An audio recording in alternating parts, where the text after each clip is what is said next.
Okay, and you guys have been in the business long enough. I mean, the most common fittings, pipe weld ends, male hex nipples, TOE nipples, female unions, JICs.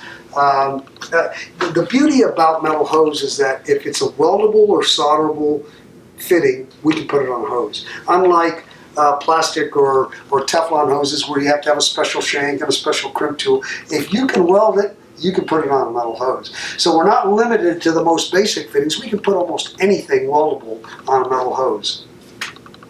So again, there's the most common attachment method is what we're looking at, the 2-pass, the cap weld, and then the fitting attachment weld. These are what welds should look like. Every welder in our shop welds like that. That's what it's supposed to look like. Not gaudy, not lumpy, not drawn out. If temperature's right, feed is right, speed is right, those are the kind of welds you get.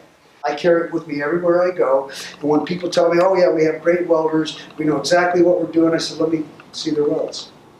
And we compare them to that, and then they say, well, ours are good, but they're not that good. Of course they're not. And I always get this answer, I'll say, guys, it's pretty gaudy, it's pretty lumpy, and they'll say, but it don't leak. Well, it's more important to a CWI who knows his stuff and he sees a weld, he knows what's right and what's wrong, and it may not leak, but it still may not be right. Just like that weld on the fitting attachment, it has to be convex, it can't be concave. It has to be. That's the rule, according to AWS, American Welding Society. If he's got too much filler and it's concave, it's a bad weld, even though it doesn't leak. It would be considered by an inspector a bad weld. So you got to know what you're doing. This is the standard method. There are other methods. I don't know if you've ever done the braid, what they call the braid over. If you have hoses that are failing in the heat affected zone too often, you want to separate those welds. So you take the fitting and you weld it directly to the hose, and then you pull the braid up over onto the fitting and you weld the braid to the fitting as opposed to welding it to the top of the hose. You separate those two welds, you cut back on your heat affected zone. It takes more time, it takes more money, and you should charge for it because you're solving a problem. It takes more labor, it takes more weld rod. So you should be charging a little more when you do that, but it's a very effective way of stopping end failures. So, again, this is right out of the NAHAD book. You can show anybody out of the NAHAD catalog. This is what they consider to be a standard weld.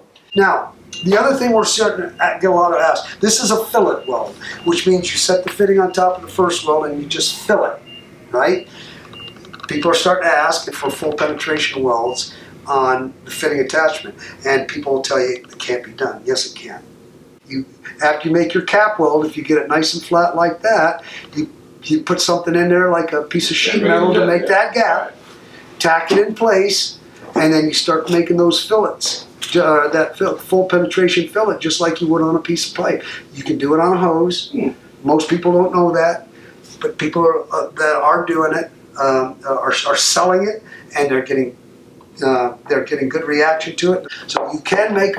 I was told for years that you can't do it, and I was told for years you can't do it because you can't X-ray it. People want to X-ray a weld on a hose. You can't because you've got the cap weld and the fillet weld on top of each other, and because there are various depths, you can't get a good reading on your radiography.